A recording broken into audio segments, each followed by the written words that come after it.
Čaute lidi, vítám vás Macky z CZ a vítám vás opět u nového dílu. Trochu mi blbl Minecraft, tak jsem nemohl natáčet, za to se omlouvám. Ale řekl jsem si, že budu natáčet Minecraft, už mi to běží celkem v pohodě. A tak já myslím, že se do toho můžem pustit rovnou. A tady někdo něco ničí.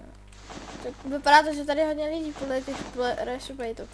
Tak já jsem se rozhodl, že to možná budu dělat tady odtud, ale ještě nevím, asi spíš ne. Ale tak, chci to zkusit tady odtud začít natáčet. A na serveru je málo lidí, tak ještě nevím, co budu hrát přesně za minihru, ale tak v názvu videa už to budete vědět. A já myslím, že se můžem jít pustit do hraní, takže vteřinku.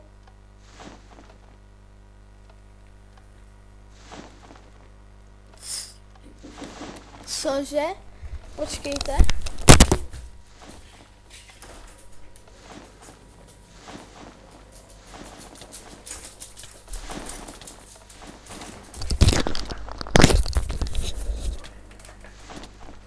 Takže tohle tak trochu nechápu.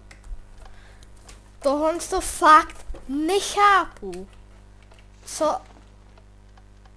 Takže jestli se, tady nám tu píše, že jsem dostal IP ban za hacky.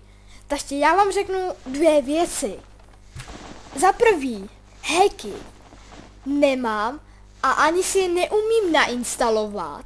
A za druhý, od nový verze Minecraftu hacky nejdou používat. Tak co to je?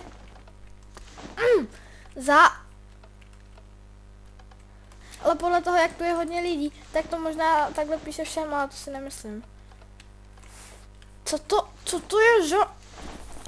No, tak dneska bude video z něčeho jiného. Takže čus.